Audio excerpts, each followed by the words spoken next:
much better as leadership of this country.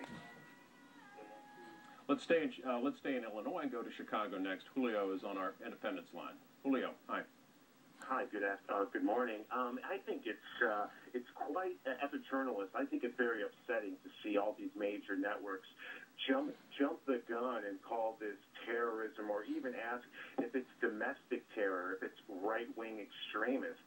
It's very upsetting, and from reports like Homeland Security's right-wing extremist document from 2009, if that's what the media outlets are assuming, it's kind of frightening. Again, there's no information.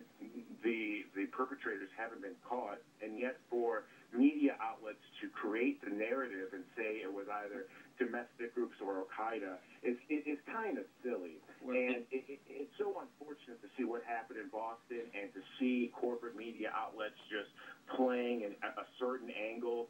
It's very upsetting. Well, what do you think about, you mentioned media outlets. What about government officials? You had Secretary Hagel on the Hill testifying today, calling it an act of terror, and they're the president in his briefing saying that. Does that not add some substance to the...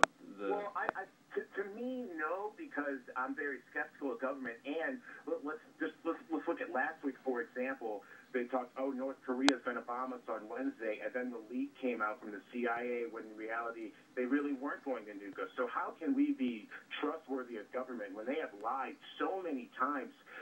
Even since the Kennedy assassination, the government's been prone to lies. We need the media to actually ask the tough questions, actually investigate this further, instead of playing a line saying, this is domestic terror, or this is Al-Qaeda, this is right-wing extremists, or this is a foreign enemy. We don't know. No one knows. For the media to play this jargon is quite upsetting. That's why I love C-SPAN. You're actually very neutral, you're nonpartisan, and you let callers call in. You are the real media, C-SPAN, not the corporate media outlets. Thank you for your work. People, do your own investigations. God bless.